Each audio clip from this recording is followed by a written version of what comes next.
Economic managers expect inflation to climb faster than initially projected this year.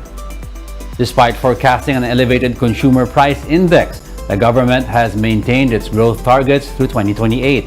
Shaila Francisco with a report. The public may still expect elevated prices of consumer goods this year. The Development Budget Coordination Committee adjusted its inflation forecasts to 5 to 7%. That's higher than the previous projection of up to 4.5%. With this, it might take a while before inflation settles to the government's target of 2 to 4%. The inflation path will continue to decelerate and will, barring the occurrence of any further shocks coming from the supply side, turn to within target sometime in the fourth quarter of this year, most probably around October or November of The government is monitoring food prices amid the threat of El Nino. President Bongbong Marcos wants the country to manufacture its own farm machineries to increase productivity. He said this would also lessen the country's dependence on import. Ang lahat ay kailangan natin tignan at pag-aralan para makahanda tayo na kung sakali man ito'y mauulit, tayo naman ay may gagawin. Meron tayong nakahanda at masasabi natin kahit na hindi na tayo mag-import, ay meron tayong sapat na supply na pagkain para sa ating mga mamamayan. For now, the Budget Department said there's no need to increase ayuda or social assistance this year, though they admit that inflation may affect the budget for other government programs. But we have already created the TWG under the DBCC.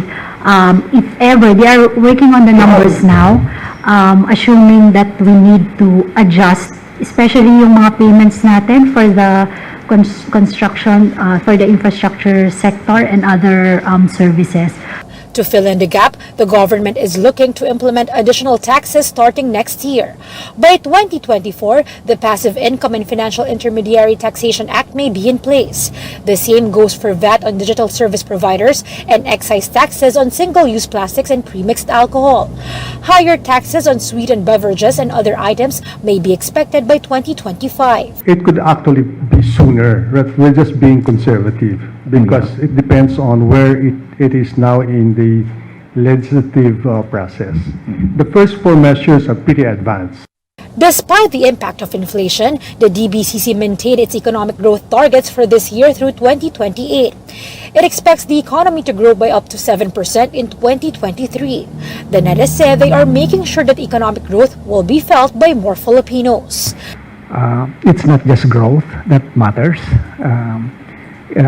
What is even more important is the inclusiveness of that growth, that everybody benefits from the growth process. In practical terms, that means investments.